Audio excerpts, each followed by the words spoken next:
In today video we are going to push the message into ActiveMQ, and from the Lambda we are going to trigger the message and to see in the logs. Let's move to the Lambda functions.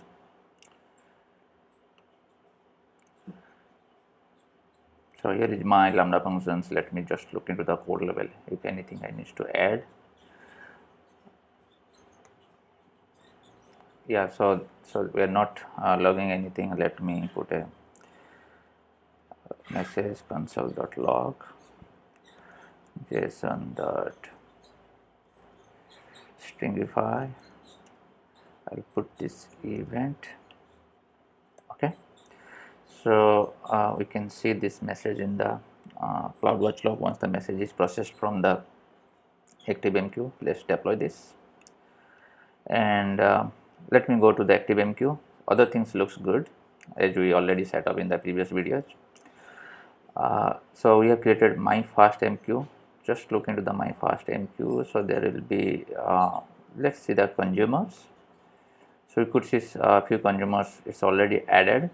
So basically that AWS is providing these consumers, which is the Lambda functions is going to receive the message. So let me go back to the queue. So here we have a option send to. So let me click on this send to link. So we will see this queue, which the queue name is MyFastQ, and the number of message to send is 1. So let me put some text message which one we are going to send to the queue. My first message to Lambda. Okay, so then we are going to click on the send. So go back. So here is the message is pending. Let me refresh the screen.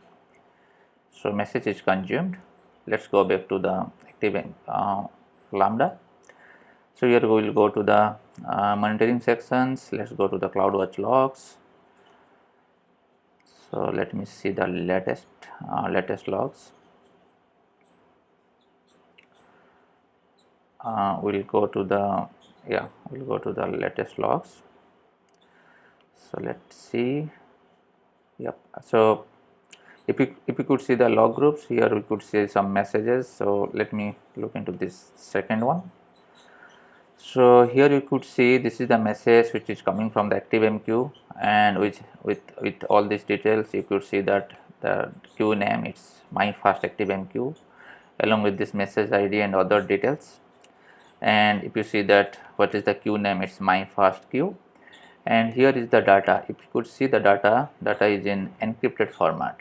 So what happens when the ActiveMQ send the message to Lambda, it's encrypted into base64 encoding standard. So once what we'll do, we are going to decrypt the data and see in the logs whether we are getting the same message which is sending from the ActiveMQ or not. So what we'll do, we'll go to the Lambda functions. We'll go to the configurations. We'll do some changes in the code level. So what I will do, I already written some code. I just copy over here. So let me copy this code and put into the top. So here let me tell you what we are doing. So this is the event we are getting. So if you could see the CloudWatch, this is the event sections. So event, inside that we have the message which is taking as a array, and here we are having the data. So this is the first array, so we are taking the index position as 0 and reading the data. So same thing we are doing over here. So if you could see this is the first message which we are receiving. Then we are after that we are getting the data by using by looking to the first message. From there we are looking to the data sections. So this is again in the encrypted format using the base64 encoding. So we are getting the message. This is the message we are capturing in the logs.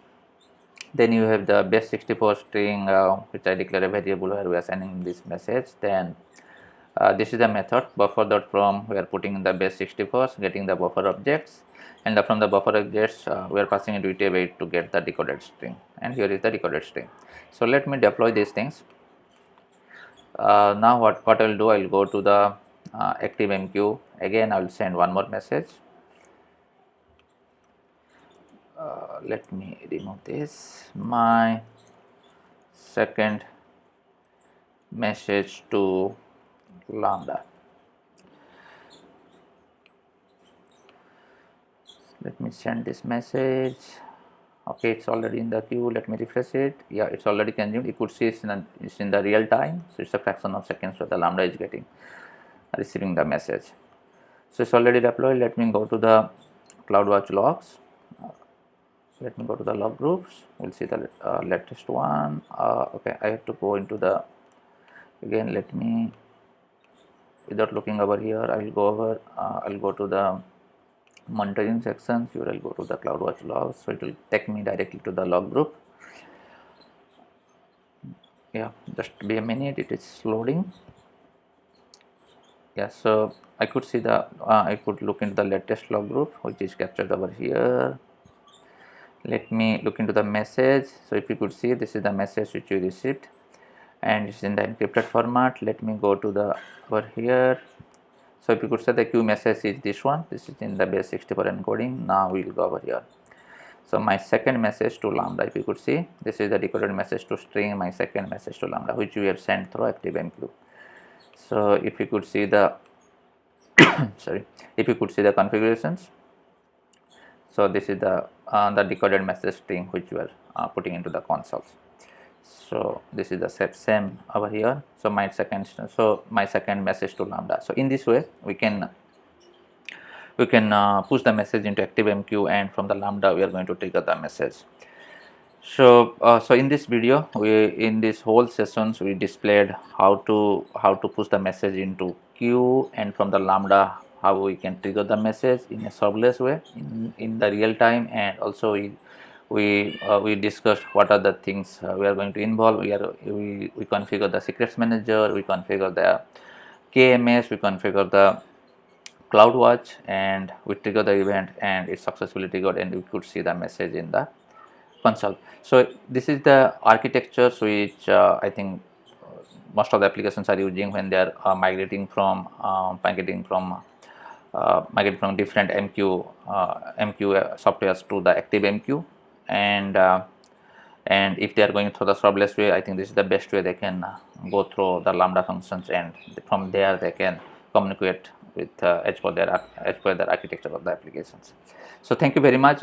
In the next video, I am going to bring a ActiveMQ with standby mode, which you are using in the production environment. It's the same configurations, but once of the active queue will be down, then the standby will be up and again receiving the message which is pending in the ActiveMQ.